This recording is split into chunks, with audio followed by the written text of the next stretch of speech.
I never thought I'd see our family's century-old farm sold off like a cheap roadside souvenir, but that's exactly what happened last spring. Standing in our weathered kitchen, watching my parents sign away 5 generations of history to the Highland Development Corporation, I felt physically sick. "Mom, Dad, please," I begged one last time, my hands gripping the worn edges of Grandpa Joe's old oak table. "This land has been in our family since 1923. You can't just sell it to become another soulless subdivision." Mom didn't even look up from the contract, her manicured nails flipping through pages with practiced efficiency. After her promotion to senior partner at her law firm last year, she'd stopped having time for anything that didn't come with a hefty price tag attached.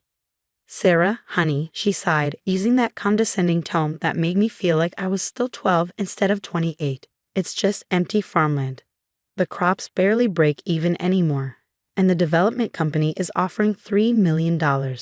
Do you know what we could do with that kind of money?" Dad at least had the decency to look somewhat conflicted, his weathered farmer's hands fidgeting with his coffee cup. "Your mother's right, Princess. Times change. We're not farmers anymore. Haven't been since your grandfather passed." The memory of Grandpa Joe hit me like a physical blow. He passed away just 6 months ago, and already they were dismantling everything he'd built. Everything he loved. "He trusted you to protect this place," I said quietly, my voice trembling. His last words were about the farm.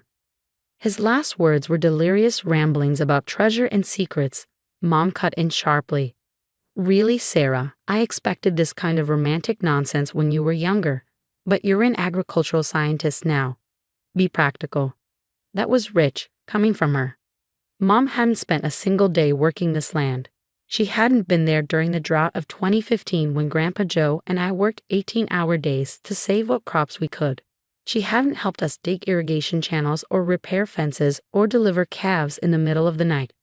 She hadn't been there when Grandpa Joe would sit on the old porch swing every evening, telling stories about our ancestors who'd built this place from nothing. About great-great-grandfather William Montgomery, who'd first claimed this land, who'd chosen this specific plot for reasons he'd only ever share with his own son. "The land keeps its secrets," Grandpa Joe used to say, his eyes twinkling. "And one day, when the time is right, it'll share them with someone worthy." Mr. Davidson, the development company's representative, cleared his throat politely. "Mrs. Montgomery, if you could initial here and here." His eager voice snapped me back to the present. I watched in helpless fury as my parents signed away our heritage. 500 acres of prime Pennsylvania farmland, land that had sustained our family through the Great Depression, through wars and droughts and everything in between, reduced to nothing more than dollar signs in their eyes. 30 days, Mr. Davidson said smoothly, gathering up the contracts. "We'll begin preliminary surveys next week, but you'll have 30 days to vacate the property completely. The company is happy to provide moving services, of course." "That won't be necessary," Mom replied briskly. "We've already purchased a condo in Philadelphia. Sarah can handle clearing out the farmhouse. It'll give her time to adjust to the situation." I stared at her, blindsided. They'd already bought a condo. How long have they been planning this? "Of course," Dad added quickly, "you're welcome to come live with us, Princess. There's no need for you to stay at that little research facility. With your degrees, you could get a corporate job in the city." "I'm staying at the Agricultural Research Center." I cut him off. "My work on sustainable farming practices actually matters to people who care about the land." Mom's lips thinned with disapproval. "Still throwing away your potential on playing in the dirt. At least this sale means we won't have to watch good land go to waste on your experimental organic farming notions anymore." The casual cruelty of her words left me speechless. I'd spent the last 3 years implementing new farming techniques on our land, working with the research center to prove that traditional family farms could be both sustainable and profitable. The test plots had just started showing promising results. But none of that mattered now. Not to them. Mr. Davidson stood, offering his hand to my parents. "Congratulations on the sale. Highland Development will transform this property into the most exclusive residential community in the county. The Montgomery Farm Estates will keep the name, of course, to honor the heritage." I couldn't take it anymore. Grabbing my jacket, I stormed out of the kitchen and into the crisp spring morning. The farm stretched out before me, morning mist still clinging to the fields where the first green shoots of this year's crops were just beginning to emerge. Near the old barn, a pair of red-tailed hawks circled lazily, the same mating pair that had nested on our property for the past decade. Soon their hunting grounds would be covered in concrete and asphalt, their ancient oak tree cut down to make way for some millionaire's McMansion. "Sarah, wait." Dad's voice called from behind me, but I kept walking, heading for the back fields where Grandpa Joe and I had spent so many hours working side by side. It was where he taught me everything he knew about farming, about respecting the land and its rhythms. The memories flooded back as I walked.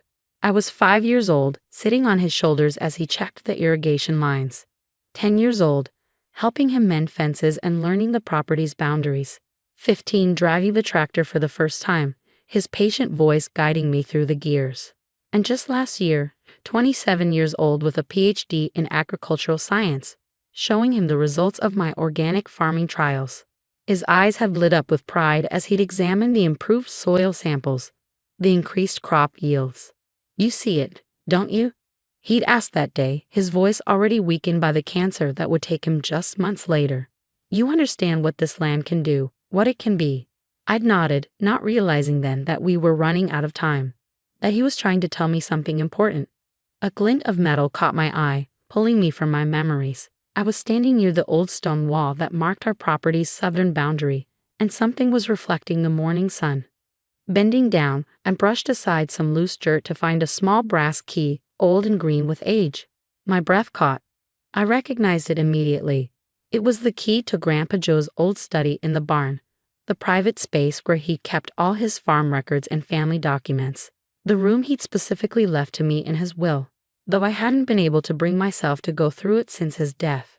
"The land keeps its secrets," his voice whispered in my memory, "until the time is right." Looking back toward the farmhouse, I could see the development company's sleek black SUV pulling away down our long gravel drive. My parents' car followed shortly after, heading toward their new city life without a backward glance. They'd given me 30 days to clear out generations of history, 30 days to say goodbye to everything I loved. But standing there with Grandpa Joe's key in my hand, watching the morning sun climb over fields that had sustained my family for 100 years, I felt something else stirring beneath my grief and anger. Hope. Grandpa Joe had never done anything without a reason. He'd never simply given up or taken the easy path. And in those final days, he tried to tell us something about the farm. Something my parents had dismissed as the ramblings of a dying man. But what if they were wrong? What if the land really did have secrets to share? And what if just maybe I had 30 days to discover them? The key felt warm in my palm as I closed my fingers around it, my decision made. I might not be able to stop the sale, but I could spend these last days uncovering whatever Grandpa Joe had wanted us to know. I owed him that much. I owed the land that much.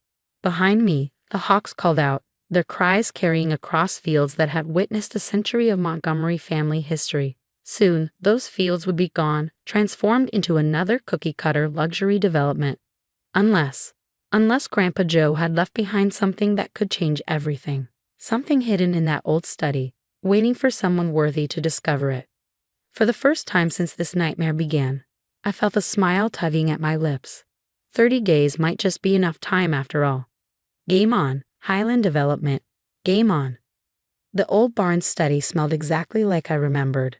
A mixture of leather, paper, and the special pipe tobacco Grandpa Joe used to smoke. Standing in the doorway, key still warm in my hand, I felt his presence all around me.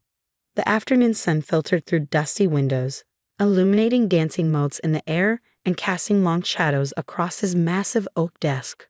I hadn't been in here since before his passing. The room looked frozen in time, farming journals stacked neatly in one corner. His favorite leather chair still pulled away from the desk as if he'd just stepped out for a moment. A half-finished cup of coffee, long since dried up, sat next to a worn notebook. "Okay, Grandpa," I whispered, running my fingers along the desk's smooth surface. "What were you trying to tell us?" The study wasn't large, maybe 15 feet square, but every inch held purpose. Floor-to-ceiling bookshelves lined 3 walls, filled with agricultural references, family photo albums, and meticulously maintained farm records dating back decades. The 4th wall featured a large map of our property, yellowed with age but carefully preserved under glass. I started with the desk drawers, working methodically. The first two contained ordinary items: office supplies, more farming journals, equipment manuals. But the bottom drawer was locked. My hands trembled slightly as I tried the old brass key. It fit perfectly. Inside, I found a single leather-bound journal, its pages brittle with age. The inscription on the first page made my heart skip. Property of William Montgomery, 1923. My great-great-grandfather's journal. The man who first claimed this land. I carefully turned the pages, his elegant handwriting bringing the past to life. After months of searching, I finally found it. The geological surveys confirm what the old tales suggested. This land is unique. The mineral deposits alone would make a man wealthy, but that's not why I chose it. There are greater treasures here, things that must be protected. A sharp knock at the barn door made me jump. Through the study window, I could see a Highland development truck parked in our drive. Quickly tucking the journal into my bag, I headed downstairs. Two men in corporate polo shirts were waiting, looking impatient. "Miss Montgomery?"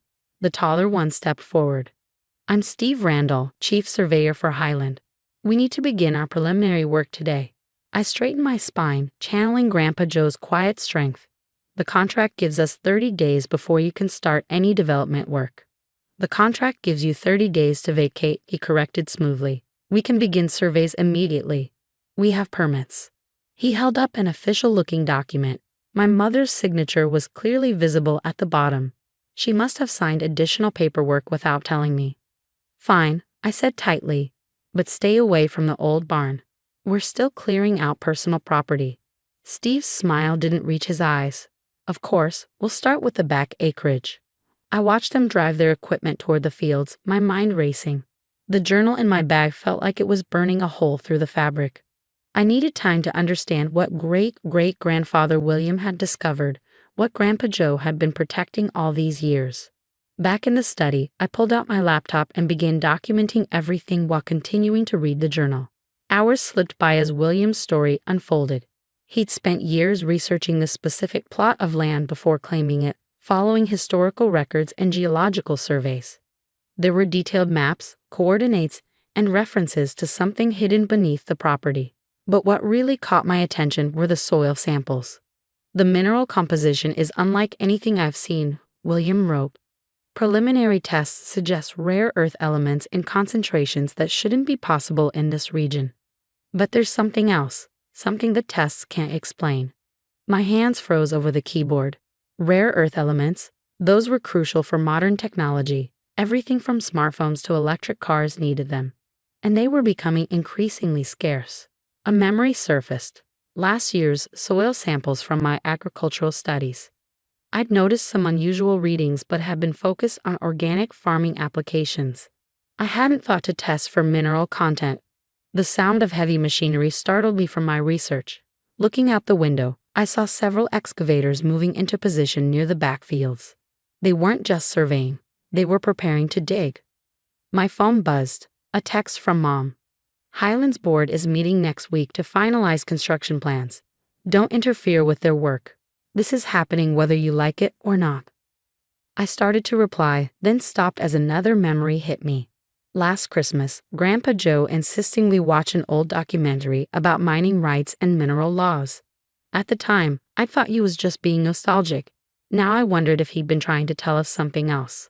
Opening a new browser tab, I began researching Pennsylvania property laws. 3 hours and several legal databases later, I sat back, my mind reeling from the implications of what I'd discovered. The original deed to our property, filed by William Montgomery in 1923, included something called mineral rights in perpetuity. These rights were specifically excluded from any future sale of the surface property, meaning they still belonged to the Montgomery family trust. If there really were valuable minerals under our land, Highland Development couldn't touch them without our permission. They couldn't even dig foundations without risking a lawsuit. But I needed proof. Hard scientific evidence of what lay beneath our fields. My hands shaking with excitement, I called Dr. Chen at the Agricultural Research Center. "Sarah," she answered on the first ring. "I heard about the farm. I'm so sorry. I need a favor," I said quickly. "Remember those unusual soil samples from last year's study? Can we run a full mineral analysis? I mean everything. Rare earth elements, heavy metals, the works. That's expensive, she cautioned, and it'll take time.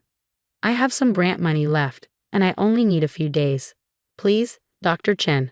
This is important. She sighed. Bring them in tomorrow morning. I'll see what I can do. Next, I called Tom Harrison, my best friend from college who now worked as an environmental lawyer in Pittsburgh. I need you to look at some property documents, I said without preamble, specifically mineral rights from the 1920s. How fast can you get here? I can come tomorrow, he said, concern evident in his voice. Sarah, what's going on? I think my great-great-grandfather left us something more valuable than just farmland, and I think Grandpa Joe spent his whole life protecting it. After hanging up, I returned to William's journal, reading well into the night. The more I read, the more convinced I became that he'd chosen this land for very specific reasons that could change everything. But Highland Development's machines were already here, their corporate machine rolling forward with the inevitability of a steamroller. I had days, maybe hours, before they started seriously excavating. I needed to buy time. The next morning, I was waiting when Steve Randall and his crew arrived. I'm invoking a temporary stop work order, I announced, holding up a stack of papers Tom had helped me prepare over the phone last night. Steve's face darkened. You can't do that. We have contracts. Check with your legal department, I said firmly. The mineral rights were excluded from the sale. Any excavation could be considered mining activity without proper permits. Your company could face significant fines. This is ridiculous, he snapped, but I noticed him pulling out his phone and stepping away to make a call. By that afternoon, the excavators were being moved off our land. I bought myself a few days, but I knew it was temporary. Highland Development hadn't built their empire by giving up easily. But as I watched their trucks drive away, I felt Grandpa Joe's presence beside me, almost as if he were still here, still protecting our land. I won't let you down, I whispered. I'll find what you were trying to tell us. I'll protect what's important. The hawks circled overhead, their cries carrying across fields that suddenly held more mystery than I'd ever imagined. Somewhere beneath that rich soil lay secrets that had been guarded for a century, secrets that might just save everything we held dear. And I had a feeling we were running out of time to uncover them.